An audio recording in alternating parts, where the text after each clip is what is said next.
নোয়াখালীতে গতকাল রাত থেকে থেমে থেমে বৃষ্টি হচ্ছে। বন্যার পানি কমতে শুরু করলেও এখনও ডুবে আছে শহরের প্রধান প্রধান সড়ক। জেলার বন্যা পরিস্থিতি নিয়ে জানাতে সরাসরি যুক্ত হচ্ছেন সহকর্মী আবুল হাসনাত বাবুল।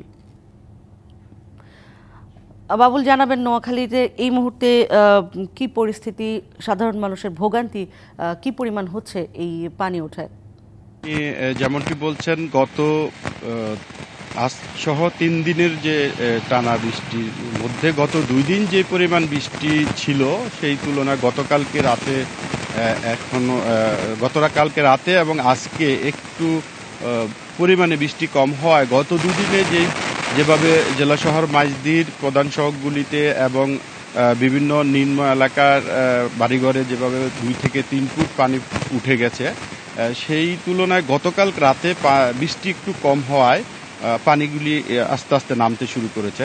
আর এই শহরের প্রধান প্রধান যে অফিসগুলি, জেলা প্রশাসক কার্যালয় এবং পুলিশ সুপার কার্যালয়, জেলা আদালত চত্বর থেকে শুরু করে গুরুত্বপূর্ণ যত অফিস আদালত রয়েছে এবং প্রধান সড়কগুলি রয়েছে, সেই সড়কগুলিতে গত ২ দিনে হাঁটু পরিমাণ পানি হয়ে যাওয়ার কারণে একদিকে যেমন যান চলাচলে বিঘ্ন ঘটছে, তেমনি করে খেটে খাওয়া মানুষ এবং সাধারণ লোকজন চলাফেরায় কষ্ট হচ্ছে। অনেক যারা দিনে কাজ করে খাচ্ছেন তারা ঘর থেকে বের হতে পারছেন না। পাশাপাশি অনেকের সকাল থেকে আমরা অনেকের সাথে কথা বলেছি যাদের বাড়িঘরে পানি উঠে গেছে, তাদের অনেকের গ্যাস সংযোগেও অনেক ধরনের সমস্যা দেখা দিচ্ছে, ফলে তারা ঠিকমতো রান্না বান্নার কাজ করতে পারছেন না। অনেকে হাট বাজারে গিয়ে বাজার করতে পারছেন না।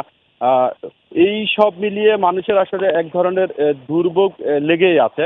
আর এই দুর্ভোগকে কমানোর জন্য গতকাল বিকেল ৪টায় জেলা প্রশাসকের নেতৃত্বে জেলার পৌরসভার মেয়র এবং সদর উপজেলার ইউনো এবং সদর উপজেলার পরিষদের চেয়ারম্যান সহ সকল রাজনৈতিক নেতৃবৃন্দ সবাইকে নিয়ে একটি সমন্বয় সভা করা হয়েছে, যাতে করে শহরে এই প্রাণী অবরুদ্ধ থেকে মানুষকে কিভাবে দ্রুত উদ্ধার করা যায় সেই বিষয়ে একটি জরুরি সভাও ডাকা হয়েছে। তো সব মিলিয়ে গতকালকের তুলনায় আজকে পানি নামতে শুরু করেছে। বৃষ্টি কম হলে পানি আরো অনেকটাই নেমে যাবে বলে আশা করা যাচ্ছে। এই ছিল নোয়াখালী। ধন্যবাদ আপনাকে বাবুল।